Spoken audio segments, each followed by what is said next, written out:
మనము ఆ తల్లి కరుణా కటాక్షము పొందటము కోసము సాక్షాత్తు అమ్మవారే అందించిన లలిత సహస్రనామ స్తోత్రాన్ని సులభంగా నేర్చుకుందాము.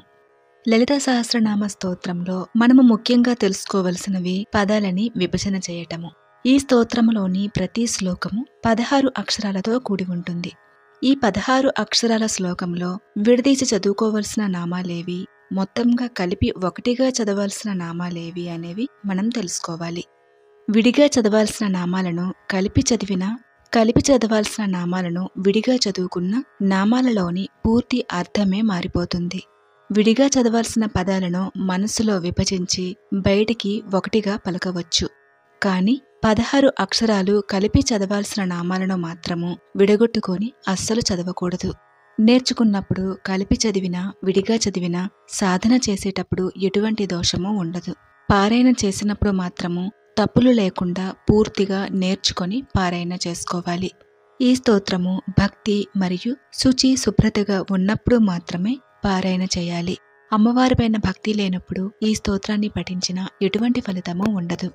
ముందుగా మనము ధ్యాన శ్లోకంలోని పదాలను విడగొట్టి చదువుకొని తరువాత ఒకటిగా చదువుకుందాము.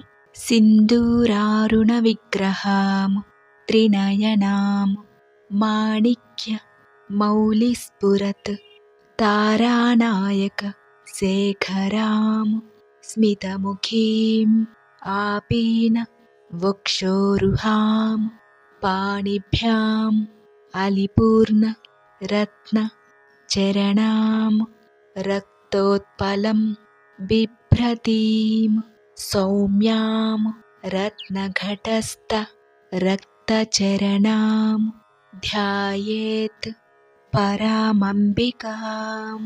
సింధూరారుణ విగ్రహాం త్రినయనాం మాణిక్యమౌలిస్ఫురత్తారానాయక శేఖరాం స్మితముఖీమాపీనవక్షోరుహాం పాణిభ్యామలిపూర్ణరత్నచరణాం రక్తోత్పలం బిభ్రతీం సౌమ్యాం రత్నఘటస్థరక్తచరణాం ధ్యాయేత్ పరమంబికాం. సింధూరారుణ విగ్రహాం త్రినయనాం మాణిక్యమౌలిస్ఫురత్ తారానాయక శేఖరాం స్మితముఖీమాపీనవక్షోరుహాం పాణిభ్యామలిపూర్ణరత్నచరణాం రక్తోత్పలం బిభ్రతీం సౌమ్యాం రత్నఘటస్థరక్తచరణాం ధ్యాయేత్